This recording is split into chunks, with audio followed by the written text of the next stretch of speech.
Hello friends, welcome to இது என் சமையல். இப்போ நீங்கள் பார்க்குறது நான் நேற்று என்னென்ன வேலை 1:30லேருந்து 4:15 வரைக்கும் நான் வீட்டில் என்ன வேலை செஞ்சேங்கிறத ஒரு சின்ன வீடியோவாக போட்டிருக்கேங்க. இது 3 வீடியோவாக போட்டிருக்கேன். நேற்று காலையிலே சிவராத்திரிங்கிறதால வீடெல்லாம் பெருக்கி தொடச்சி பாத்திரம்லாம் விளக்கி வச்சுட்டேன். அப்புறம் உளுந்து நனைய போட்டு வச்சுருக்கேன். கடைக்கு உளுந்த வடைக்கு வெங்காயம் உரித்து வச்சுருக்கு. அதை சாப் பண்ணணும். அப்புறம் பார்த்திங்கன்னா சாம்பார் தான் வைக்க போகிறேன். அதுக்கு பருப்பு ஆல்ரெடி வேக வச்சுருக்கேன். அப்புறம் சாதம் அடுப்பில் போட்டு வச்சுருக்கேன். இது எனக்கும் ஹஸ்பண்டுக்கு தான், அதனால் கம்மியாக போட்டு வச்சுருக்கேன். அப்புறம் கடலைப்பருப்பு குக்கரில் வேக ஆரம்பிச்சிட்டு, ஏன்னா அது சுசியத்துக்கு. அப்புறம் சுசியத்துக்கு உள்ள ப்ராசஸ்லாம் ரெடி பண்ணிட்டேன். இந்த கேப்பில் அங்கே உளுந்தும் கிரைண்டரில் போட்டுட்டேன். அது ஒரு சைடாக அரைச்சிக்கிட்டு இருந்தது. பார்த்திங்கனாலே தெரியும், இந்த கிரைண்டர் தான் நம்ம கையை காவு வாங்கின கிரைண்டர். கையில் விரல் அதை கொஞ்சம் கவனமாக டீல் பண்ணணும். அவசரமாக டீல் பண்ணால் வேறு எதையாவது பண்ணி வச்சிடும். அப்புறம் பார்த்திங்கன்னா உருளைக்கிழங்கு ஆல்ரெடி 3 விசில் விட்டு வேக வச்சுருந்தேன். ஏன்னா நேற்று உருளைக்கிழங்கு போண்டாவும் போட்டேன். அது வேகலை. அதை 2வது ரவுண்டு நான் 2வது ரவுண்டு வேக வைக்க வேண்டியதாகி போச்சு.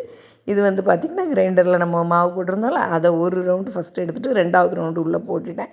ஏன்னா வடைக்குங்கும்போது கெட்டியாக அரைக்கணும், அதனால் கம்மியாக தான் போட்டு ரெடி பண்ணணும்.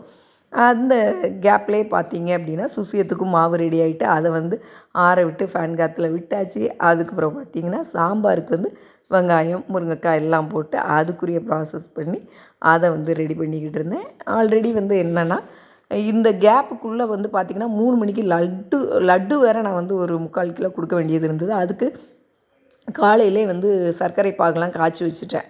ஏன்னா அப்போ தான் வேலை ஈஸியாக இருக்கும்னு அதை எடுத்து வச்சுருக்கேன். இனிமேல் அந்த லட்டும் இந்த 1:30லேருந்து 4:15 எல்லா வேலையும் முடிக்கணும். அதுவும் லட்டு நான் 3 மணிக்கெலாம் கொடுக்கணும்.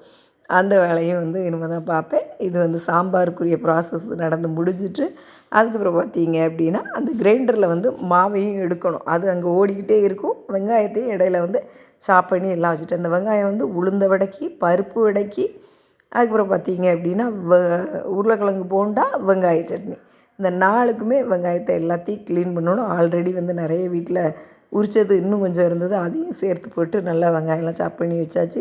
சாதம் வடித்தாச்சு. சாம்பார் ரெடி ஆகிட்டு பாகு வெள்ளைப்பாகு போட்டுட்டேன்.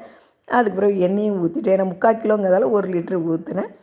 அது எல்லாத்தையுமே ரெடி பண்ணி மீதி என்னென்னலாம் செஞ்சேன் அப்படிங்கிறத நான் அடுத்தடுத்த வீடியோவில் 3 வீடியோவாக எடுத்திருக்கேங்க. அதை நான் கண்டிப்பாக போட்டு விட்றேன். இது 2வது ரவுண்டு போட்டுடலாம் அந்த உளுந்த மாவு. அதையும் இந்த சைடு கேப்பில் எடுத்தாச்சு. அவ்வளோதான். தண்ணியை ஊற்றி விட்டுட்டேன். நார்மலாக உடனே க்ளீன் பண்ணுவேன். நேற்று டைம் இல்லைங்கிறதால தண்ணியெல்லாம் ஊற்றி விட்டுட்டு நைட்டு ரெடி பண்ணேன். மீதி உள்ளதை அடுத்த வீடியோவில் பார்க்கலாம்.